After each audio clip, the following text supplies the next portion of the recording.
semua kawan-kawan. Selamat siang Bapak Ibu yang dari depan. Pertama, kalau seandainya kita berbicara tentang Omnibus Law, 3 bulan yang lalu Presiden mengatakan bahwa Omnibus Law dibutuhkan dalam kerangka untuk mempercepat arus investasi masuk ke Indonesia. Dalam kerangka mempercepat arus investasi masuk ke Indonesia. Sehingga hal-hal aturan-aturan yang menghambat masuknya investasi harus dipangkas. Itu harus dicatat dulu sebagai dasar Omnibus Law. Dari situ masuk dalam klaster ketenagakerjaan, artinya masalah ketenagakerjaan dianggap menghambat masuknya investasi. Jelas di situ. Artinya masalah yang Bapak sampaikan tadi di depan itu masuk dalam kategori yang menurut logika pemerintah menghambat investasi.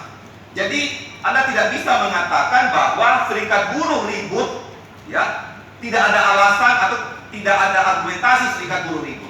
Salah Anda mengatakan seperti ini. Pertama, yang saya bilang tadi, serikat buruh atau hak-hak masalah undang-undang ketenagakerjaan dianggap menghambat investasi. Kedua, kita sudah sama-sama tahu, kawan-kawan dan serikat buruh dari tahun 2006 sudah menyadari bahwa perusahaan atau para pengusaha, terutama Apindo, merasa tidak puas dengan Undang-Undang 13. Mereka ingin meliberalisasi aturan hubungan kerja. Persoalan kontrak outsourcing tidak cukup hanya 5 subsektor atau 5 bagian pekerjaan, tapi dia menginginkan kepada semua pekerjaan. Dia tidak menginginkan yang namanya standarisasi upah yang lebih tinggi. Makanya PP 78 ternyata juga tidak membuat dia puas. Dia juga mengatakan bahwa pesangon menjadi beban bagi investasi.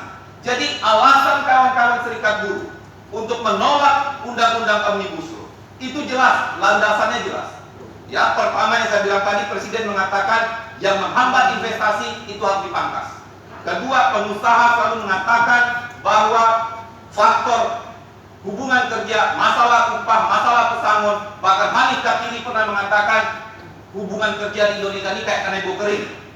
Nah, logika yang ada di Omnibus Law ini adalah logika di mana liberalisasi sebebas-bebasnya untuk investasi dan liberalisasi juga dalam hubungan kerja. Mudah untuk merekrut, mudah untuk mem-PHK. Logikanya seperti itu. Nah, apa yang Bapak sampaikan tadi di depan, masalah tidak akan ada upah minimum tetap ada. Yang mengatakan upah per jam akan menerapkan upah per jam adalah juga dari kementerian. Yang mengatakan penghapusan sanksi pidana dalam Undang-Undang Ketenagakerjaan adalah juga menteri. Nah, di dalam proses penyusunannya, kami melihat ada itikat yang tidak baik dari pemerintah. Kalau seandainya pemerintah tidak akan mengurangi hak pekerja, dia tidak akan sembunyi-sembunyi. Dia pasti dari awal akan melibatkan serikat pekerja, karena itu akan mengakomodir kepentingan pekerja. Tapi pertanyaannya hari ini, semua serikat pekerja yang ada di sini, bahkan di LKS tripartit sendiri, tidak pernah dilibatkan. Justru leading sektornya dalam persoalan revisi Undang-Undang 13 pada hari ini adalah Kementerian Perekonomian, bukan Kementerian Tenaga Kerja yang harusnya menjadi leading sektor untuk membahas masalah tenaga kerja. Jadi alasan tunggu, kasih kami kesempatan karena kami tidak pernah dilibatkan pada hari ini. Dengarkan suara kami. Kawan-kawan yang lain yang mau berbicara, kasih mereka kesempatan. Jangan hanya kami diminta mendengarkan paparan Bapak. Dengarkan semua paparan dari serikat buruh. Yang jelas pada hari ini, pemerintah punya itikat tidak baik kepada buruh dengan cara akan mengurangi hak-hak yang sudah ada. Itu jelas. Logika investasi, logika Omnibus Law, statementnya pemerintah, statementnya Apindo jelas untuk mengurangi hak-hak pekerja. Itu sudah jelas. Jadi sekali lagi, kami yang ada di sini serikat buruh, ini banyak senior-senior saya yang ada di sini. Umumnya serikat buruh menolak. Ya, kalau padanya pemerintah tetap memaksakan, harusnya hal lain yang harus dikerjakan. Karena World Economic Forum mengatakan faktor utama investasi tidak masuk ke Indonesia adalah faktornya adalah korupsi yang ada di Indonesia. Kenapa itu yang diselesaikan pertama? Kenapa masalah buruh? Kenapa buruh yang dijadikan kambing hitam?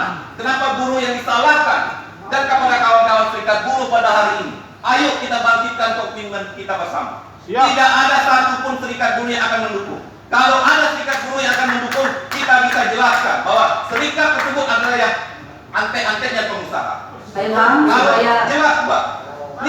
Pastikan supaya ada kesempatan untuk yang lain. Oke, kasih kesempatan kepada yang lain, tapi bukan berarti ditutup. Makanya Bapak bergerak. Kalau pemerintah memaksakan, kita siapkan pemogokan umum bagi kaum buruh. Siap. Gitu, bro. Yuk. Terima kasih Pak Ilham.